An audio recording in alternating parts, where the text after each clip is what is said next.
All right. This is a shakedown. First ride on my 21 Levo with the new brake setup. Running the Magura MT7. What are they?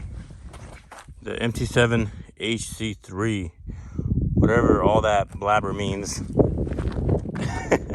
They're good. I did have to get the Magura rotors, and these are the Storm CL, which is the center lock. These are built for e-bike specific platforms. They are thicker, I've noticed, compared to like the Shimano rotors that came on the bike.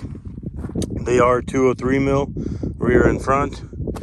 I did try using the Shimano rotors that came with the bike with the Magura brake system, and it did not work at all.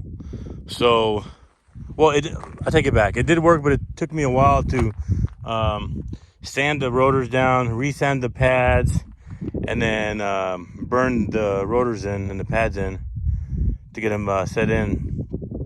It just took too much time, and it still didn't feel right. So I got the Magura rotors, and I actually got the e-bike premium pads. They're rated for e-bikes platforms, you know, for heavier bikes, I guess. So this is my first ride with the new brakes. The rear brake squeaking just a little bit. I might have to clean it up with some brake cleaner.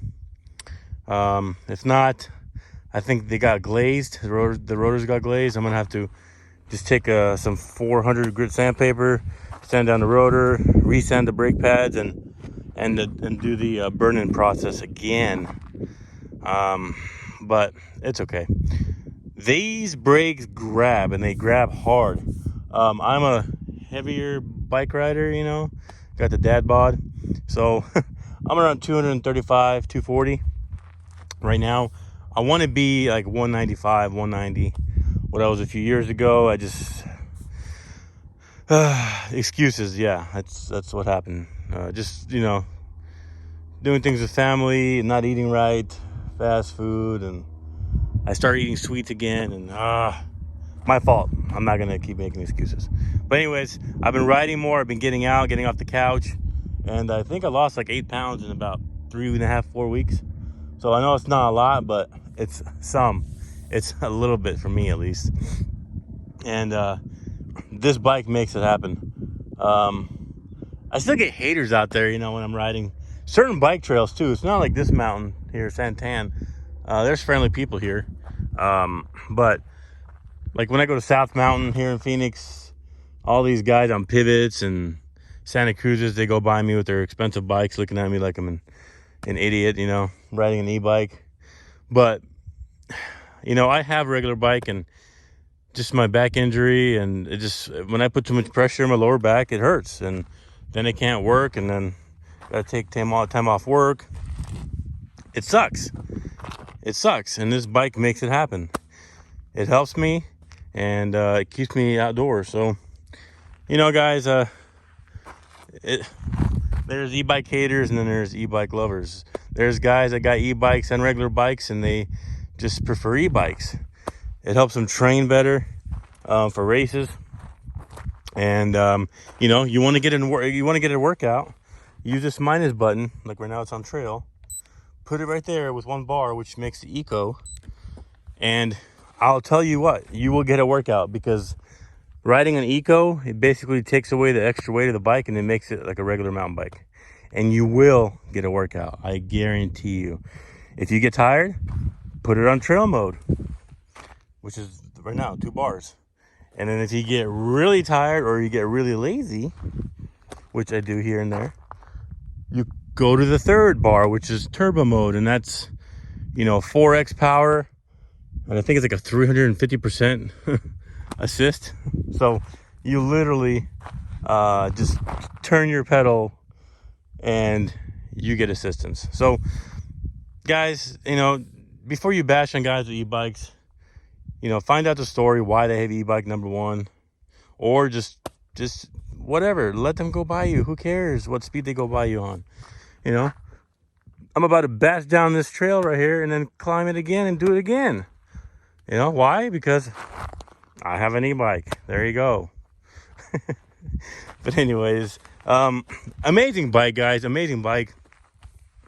I'm actually thinking about going and getting a SL and having this for my lazy days, and then have the SL for my workout days, because the SL only gives you two power or 2x power assistance, smaller motor and smaller battery, so it just feels more like a regular bike. It's a lot lighter. It's only like 30, don't quote me, I think between 30 and 38 pounds, something around there. I think 36 maybe. Very light bike. You can't even tell it's an e-bike. So I might get that, just have it as my workout bike, and then have this when I go to more harder trail system. But I don't know yet.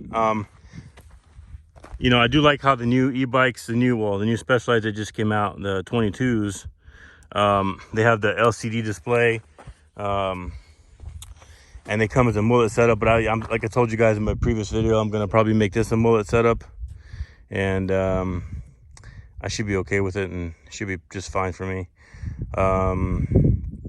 No issues with the bike. I have almost 800 miles on this now. And I haven't had any problems with the belt or the motor itself. Knock on wood.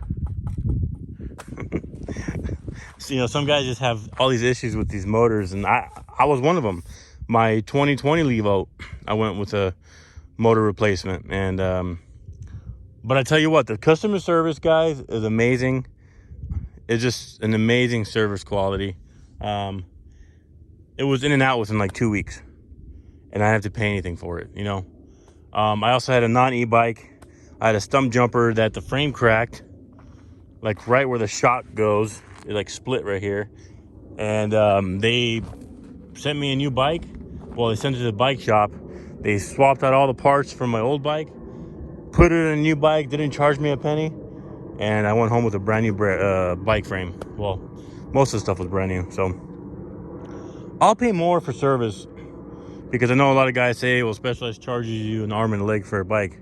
Yes, they do, but you also been paying for service and quality and turnaround time. So that's my 2 cents, guys. If you're in the market for an e-bike, I know that the 22 models, their prices just jumped up, skyrocketed. I think the cheapest bike they have now, that's the 22 model, which is I think is the Expert now, the Comp Expert, and it's running, I think, $11,000. So compared to this bike, which is, I got it for MSRP, which is $7,500 or $7,400. So that's $3,500 more price increase from the 21 to the 22. And yes, I know the mullet setup's different. The motor's 2.2. You get the newer display on the newer bike, and there's a flip chip on the front, I guess, to go change the head angle, which is a plus for a lot of people. And there's a bee on my bike right there. So I don't know, guys. I don't think that's worth $3,500 to me. Components, they also changed back to Eagle. I think it's XO1 Eagle on the 22 model, with SRAM rotors and brakes. I'm actually happy with the SRAM, with the Shimano setup. My last Levo had the SRAM. I didn't like it. Now I'm running Shimano, and I do like it. So I don't know. It's just whatever floats your boat, I guess. You know what I mean? But yeah, guys, I'm loving the bike. No problems. Again, if you're looking to upgrade something on an e-bike, first thing you should do is the brakes, especially if you're a heavier rider like me. Just makes stopping so much more smooth, and it's just more grabby on the calipers, and it just stops you when you need to get stopped. You know what I mean? Well, there you go. You guys have any questions, let me know. And if not, I'll catch you in my next one.